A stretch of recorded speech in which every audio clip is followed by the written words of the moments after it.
Welcome to the 10th episode of Woodwork. To celebrate this momentous occasion today, we are going to be talking about wood screws, which ones to use when and how to drive them.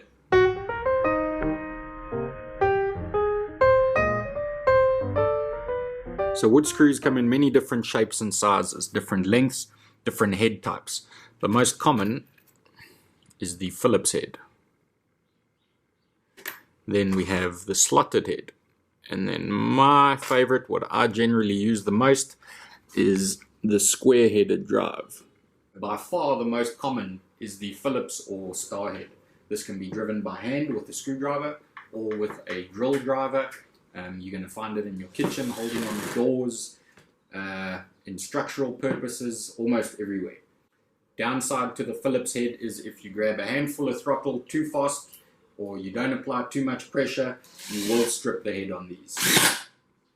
And next up we have the slotted head screw.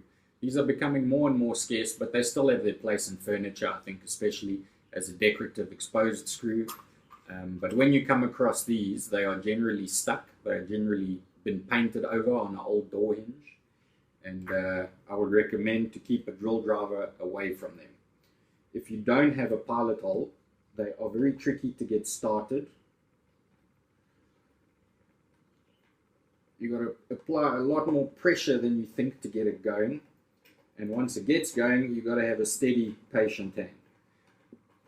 They can be driven with a drill, but again, light throttle and a steady hand and a lot of pressure.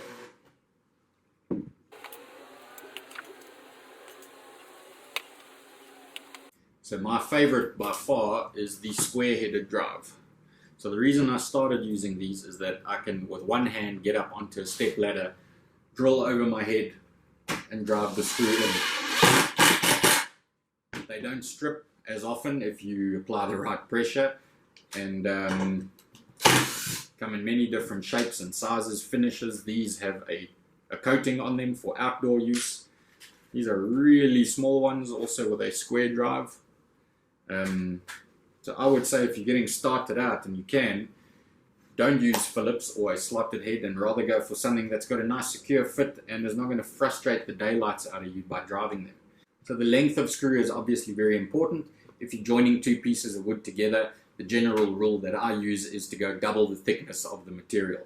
If you are joining smaller things like brackets or kitchen hinges, you can obviously get away with a shorter 16 or a 20mm screw.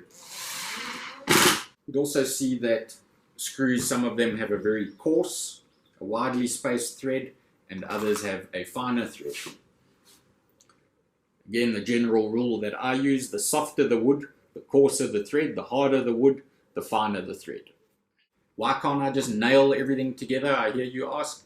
Well, nails have a place. In construction, they're still used and specified because they have a very high shear strength. They'll bend before they snap, whereas a screw is going to snap before it bends.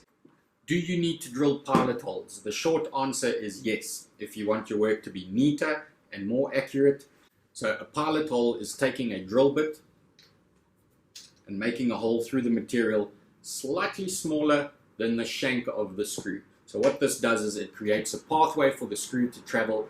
It prevents the end of your material from splitting and just makes the whole job a lot easier and, like I said, more accurate. So screw types aside, my number one tip for driving a wood screw with a drill is to apply a lot more pressure than you think.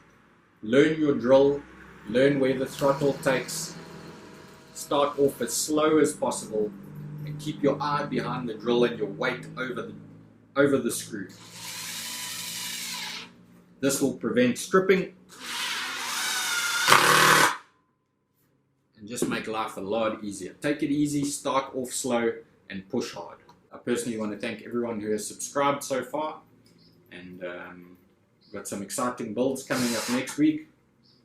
So be sure to like and subscribe and catch them all as they happen.